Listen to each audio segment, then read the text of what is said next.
Bumpy Johnson knew something was wrong long before that morning. The pain in his chest wasn't sharp anymore. It was heavy, constant, like someone had wrapped iron around his heart and kept tightening it. He didn't complain much. Men like Bumpy never did. But he knew, deep down, he knew. The doctors at Harlem Hospital had told him months earlier to slow down, to retire, to enjoy what time he had left. They spoke carefully, like men afraid of their own words. Heart failure, high blood pressure, too much stress for a man in his 60s. 6 months, maybe a year if he was lucky. Bumpy laughed when they said the word retire. Not because it was funny, but because it was impossible. A man like him didn't walk away. He didn't fade out quietly. He didn't sit on a porch waiting for death. A man like Bumpy Johnson died working. He died standing up. Harlem in 1968 felt different. You could hear it in the streets. Vietnam was stealing young men by the thousands. Poverty pressed down on every block. Anger was everywhere. And drugs were creeping in quietly, slowly, like poison slipping through cracks in the wall. Bumpy saw it before most people did. The whispers, the test runs, the small bags changing hands in dark hallways. Heroin was circling Harlem like a vulture, waiting.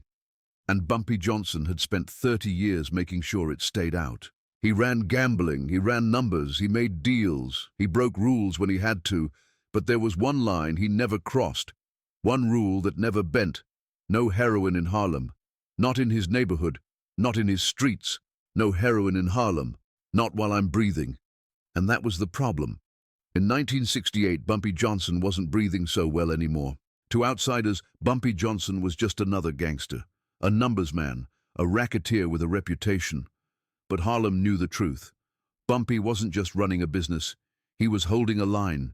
For decades, he acted as a buffer, a wall between Harlem and forces that wanted to consume it. Italians, Irish, corrupt politicians, crooked cops, they all wanted a piece. And Bumpy made sure they took only what he allowed, nothing more. He kept the peace when peace was impossible. When fights broke out between crews, Bumpy settled them. When violence threatened to spill into the streets, he stopped it. Not with chaos, but with authority. Because everyone knew the rules when Bumpy spoke. His reputation wasn't built on fear alone. It was built on memory. Men remembered what happened when lines were crossed. They remembered how Bumpy walked into Lucky Luciano's office in 1935, unarmed, unafraid, and walked out alive. That meeting changed everything. Luciano controlled New York, but even he learned that Harlem was different, that it wasn't a territory you simply claimed. Bumpy made sure of that. From that day on, Harlem answered to its own, and heroin. Heroin was never business to him. It wasn't profit, it wasn't supply and demand. It was death. Slow, quiet, ruthless. Bumpy had seen it before. He watched neighborhoods hollow out, families collapse, men turn into ghosts. He'd seen what heroin did to Chinatown, to Chicago, to cities that never recovered. He refused to let Harlem become another graveyard. That was his code. Not written, not negotiable. And as long as Bumpy Johnson was breathing, that code stood. The Genovese family had been watching Bumpy Johnson for a long time, not openly, not recklessly. They waited the way predators wait, patient, silent, confident that time was on their side. They knew his heart was failing. They knew the doctor's warnings. They knew the king of Harlem was running out of breath. And to the Mafia, that meant opportunity. The younger soldiers didn't understand the danger. They saw an old man, a sick man, a man living on borrowed time. They talked carelessly. They said Harlem would fall the moment Bumpy did, that it would be easy.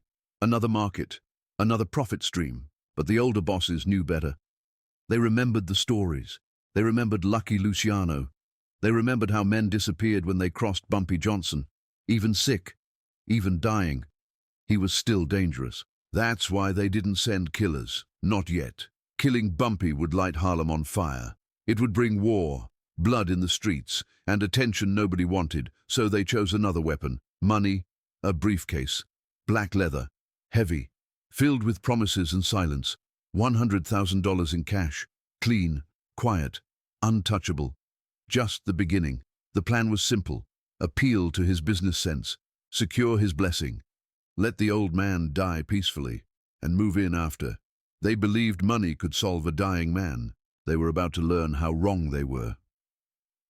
Wells' restaurant sat quietly on the corner of 132nd Street and 7th Avenue. Nothing fancy. Red leather booths worn smooth by decades of use. A black and white checkered floor. The smell of bacon grease and coffee that had been brewing since before sunrise. This was a place for locals. A place where everybody knew your name. The walls were lined with photographs, Harlem legends, musicians, preachers, fighters. And in one corner a framed picture of Bumpy Johnson himself, shaking hands with Muhammad Ali. Watching over the room without saying a word, Bumpy's table was in the back corner, always the same one, always facing the door, an old habit from a lifetime of enemies. You never turned your back on an entrance, not in Harlem, not anywhere. That morning, Bumpy sat alone, suit pressed, tie straight, newspaper folded neatly in front of him, coffee steaming beside his plate, calm, unrushed, like a man who already knew how the day would end. The regulars felt it before they saw it. Conversations lowered, forks paused mid-air. Attention settled into the room like a held breath. Harlem had learned to sense danger. Then the door opened. 3 men in expensive Italian suits stepped inside. Out of place. Too clean. Too confident. The kind of men who didn't belong there. And everyone knew why they had come. The restaurant went quiet. Not sudden, but complete. Bumpy Johnson didn't look up. He didn't flinch. He didn't turn his head. He took a slow sip of his coffee, turned the page of his newspaper. He'd been expecting them. The 3 men slid into the booth across from Bumpy. Leather creaking, space tightening. The air felt heavier now, like the room itself was listening. No one spoke at first. This wasn't a conversation. This was a test. One of the men placed a black leather briefcase on the table, right next to Bumpy's coffee cup. The latches clicked open, slow, deliberate. Inside were neat stacks of $100 bills, real money, serious money, the kind that buys silence. They spoke calmly, politely, like businessmen explaining the weather. Heroin was coming to Harlem whether Bumpy liked it or not. Demand was already there. Supply routes were secured. The only question was who would control it. They told him he didn't have to touch the product, didn't have to risk anything. 30% of the profits, clean, automatic. All he had to do was stop blocking them. Let history move forward. The money sat there, quiet, tempting. Enough to take care of his wife, enough to die comfortably, enough to walk away. Then the young one spoke. Too fast, too confident, too careless. With all respect, Mr. Johnson, you've had a good run. The words hung in the air, heavy, disrespect dressed as concern. A line had just been crossed. Bumpy Johnson didn't reach for the money. He didn't even look at it. He lifted his eyes slowly, and the temperature in that booth dropped. Bumpy Johnson finally spoke. His voice wasn't loud. It didn't need to be. The room leaned toward him without realizing it. Even the men across from him stopped breathing the same way. He looked at the briefcase one last time, not with desire, but with disappointment, like a man watching someone insult his home. You bring that garbage into Harlem, you're not just selling drugs, you're selling death. He let the words sit. He wanted them to feel it, not as a threat, but as truth. Harlem is a promise. He told them it wasn't just buildings and streets. It was families, dreams, people who came north looking for something better, kids who still had a chance if someone protected the line. He leaned forward slightly, the pain in his chest beginning to whisper, but his eyes never wavered. You can bring your heroin into Harlem over my dead body. The young one looked away first. The older men didn't. They understood what was happening. This wasn't negotiation anymore. This was a verdict. Bumpy closed the briefcase with a sharp click, pushed it back across the table. Final. Absolute. Then he said it, calm, certain, words that would outlive every man in that booth. Harlem doesn't bow. Not now. Not ever. The pain hit him without warning. Not sharp, crushing, like a vice closing around his chest. Bumpy's breath caught. His hand moved instinctively to his heart. He knew this feeling. He'd seen it take men before. The coffee cup slipped from his fingers. Time slowed as it fell. Then it shattered against the checkered floor, black liquid spreading outward like a dark stain. The sound echoed through the restaurant like a gunshot. Someone screamed. Chairs scraped back. Panic rippled through the room. Across the street, Harlem men were already moving. They had been watching, waiting. Big Jack Turner burst through the door first, then others behind him, faces hard, eyes locked on the booth. They saw Bumpy clutching his chest, struggling to breathe, and they saw who was sitting across from him. That's when the Italians understood the danger. Not death. Blame. Perception. 3 Mafia men sitting with Bumpy Johnson as he collapsed in Harlem. With witnesses everywhere, hands twitched toward jackets. Fear replaced confidence. They weren't powerful here. They were trapped. Bumpy lifted his head with effort. His voice was weak, but it cut through the noise. Let them go. I want them to tell their bosses. Big Jack hesitated, then stepped aside, creating a path. The Italians didn't argue. They ran. Behind them, Harlem closed in around its king. The chaos faded slowly. Hearts were still racing. The restaurant held its breath as Bumpy Johnson slumped back into his booth, sweat on his brow. Pain etched into every line of his face. Dorothy, the waitress who had seen him every Saturday morning for decades, knelt at his side, tears streaming down her face. Bumpy managed a faint smile. Soft, genuine, the first in the morning. I'm sorry I missed lunch, he whispered, words heavy with humor and regret. Words that carried decades of care for the people around him. He leaned back, eyes closing, the life in his body ebbing away, surrounded by those who loved and respected him. At 8:52 a.m. on July 7, 1968, Bumpy Johnson's heart gave out. 5 minutes after the meeting. 5 minutes after saying no to $100,000. 5 minutes after choosing principle over survival.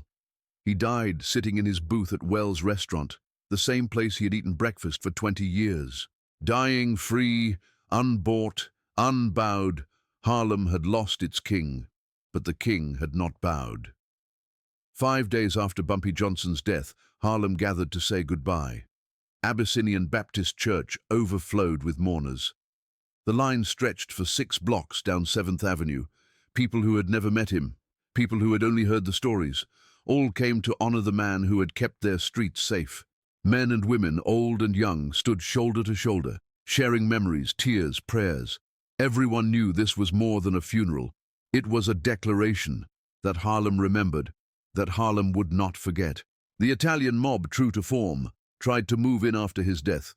They pushed heroin into the streets, testing the boundaries of the kingless neighborhood, thinking the throne was empty. But they underestimated the old guard. The numbers runners, local organizers, and street leaders who had learned from Bumpy's lessons. They resisted. They maintained some control. They protected the community. Harlem mourned its protector, but it also stood defiant, remembering the man who had chosen principle over profit. The streets whispered his name, passed down through stories, nods, and quiet respect. Even in death, Bumpy Johnson's presence was felt. His legacy wasn't about violence or empire. It was about honor, courage, and the unshakable strength to stand for something greater than oneself. The truth is painful. Heroin came to Harlem eventually. The epidemic couldn't be stopped forever. But it was harder, because of Bumpy Johnson, because of the walls he built with his courage, his principle, his presence. Once Harlem had a man who said no, a man who valued his community over comfort, over wealth, over life itself. That memory lingered, passed from parent to child, from neighbor to neighbor. A reminder that some people are bigger than the streets they walk. Real power isn't money. It's the strength to refuse it, the courage to stand when everyone expects you to bend, to choose the hard right over the easy wrong. Bumpy showed Harlem and the world what that looks like. If this story moved you, subscribe to Bumpy Johnson Devoting Dark History, because stories like this aren't just history, they're lessons. Would you have made the same choice Bumpy did? Let me know in the comments.